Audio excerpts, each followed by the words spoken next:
امین صاحب، اور یہ افسوس کی جو ایک وہ اظہار کیا تھا علیم خان صاحب نے، یہ کراچی اسپیسیفک نہیں، آپ بھی سمجھتے ہیں کہ ہر جگہ ہونا چاہیے، ہر جگہ کام کی گنجائش ہے، صرف کراچی کیوں؟ لیکن جہاں تک آپ نے علیم خان کی بات کی ہے، میں نے وہ ٹویٹ پڑھا تھا، میں نے اس کو ری ٹویٹ بھی کیا تھا۔ انہوں نے بڑا اچھی بات لکھی تھی کہ جب میں کراچی آتا ہوں میرا دل خون کا آنسر ہوتا ہے کہ یہاں کے انفراسٹرکچر کو دیکھ کر کے، یہاں کے ترقیاتی کام کو دیکھ کر کے۔ انہوں نے کہا کہ روڈوں کے حالات، انفراسٹرکچر کے حالات، پلوں کے حالات، وہ تمام کے تمام جو ڈیٹیریٹ ہو رہی ہیں۔ تو یہ بات بالکل درست ہے۔ ہم جب میں اس کو اس طرح لے لیتا ہوں، میں جب لاہور جاتا ہوں، میں جب سیالکوٹ جاتا ہوں، جب میں ملتان گیا ابھی پچھلے ایک سال کے اندر تو مجھے خوشی ہوتی ہے کہ وہاں پہ چیزیں کافی انفراسٹرکچر بہترین چل رہا ہے، وہاں پہ زیبرا کراسنگ ہر جگہ پہ نظر آتا ہے، سسٹم موجود ہے۔ لیکن جب میں کراچی کی طرف دیکھتا ہوں تو میرا دل خون کا آنسر ہوتا ہے۔ ابھی میں بیٹھا ہوا سرجانی ٹاؤن میں، ہمارا ایک جلسہ ہونے جا رہا ہے، میں پورا جب نارتھ کراچی سے گزرتا ہوا سرجانی آیا ہوں تو یقین جانے کہ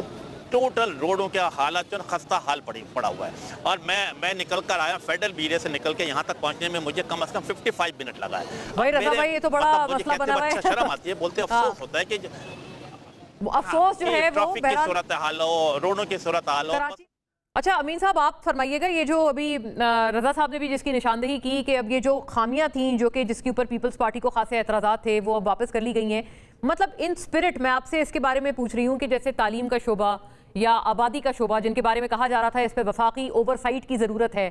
یہ واپس ہو گئے ہیں، واپس صوبوں کے پاس چلے گئے ہیں، وہ اعتراض دور کر دیا گیا ہے، یہ آپ کو لگتا ہے یہ صحیح سمت میں، یہ صحیح ڈائریکشن میں یہ قدم ہے؟ اور یہ جو کٹوتی کی بھی ایک بات تھی کہ غالباً صوبوں کو جو شیئر جاتا ہے 57% وہ بھی کم کیا جا رہا ہے، ایسی بھی ایک بات تھی اور خدشہ تھا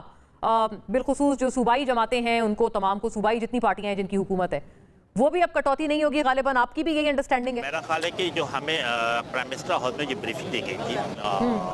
27ویں ترمیم کے حوالے سے، اس پہ دونوں چیزیں شامل تھیں۔ ہمیں بتایا گیا تھا کہ ایجوکیشن کے حوالے سے یہ نہیں کہا گیا تھا کہ ایجوکیشن کی تمام چیزیں جو ہے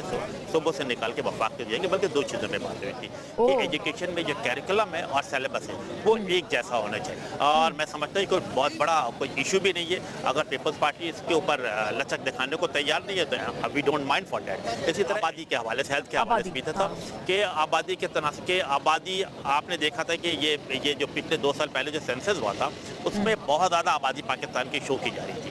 کیونکہ پرابلم یہ آتی ہے کہ تمام صوبہ کی خواہش ہوتی ہے کہ ہماری آبادی جب سینسس ہو تو میکسیمم شو کی جائے۔ ریزن بیہائنڈ کے دو چیزوں سے انٹر لنک ہوتے ہیں، نمبر 1 کہ صوبائی اسمبلی کی سیٹیں، قومی اسمبلی کی سیٹیں بڑھ جائیں، دوسری یہ کہ نیشنل فائنانس کمیشن سے آبادی کی بنیاد پہ پیسے کی فراوانی ہو جائے۔ تو میں سمجھتا ہوں دونوں چیزیں تھیں، لیکن اگین میں کہتا ہوں کہ اگر ہماری پاکستان پیپلز پارٹی میرا خیال ہے کہ نمبر 2 پولیٹیکل پارٹی ہے پارلیمنٹ کے اندر ہے، اس کے اعتراض تھا تو یقیناً میں سمجھتا ہوں کہ اگر وفاقی حکومت سے سمجھتی ہے کہ نہ ہونا چاہیے تو اگین ہمیں اس پہ کوئی بھی اعتراض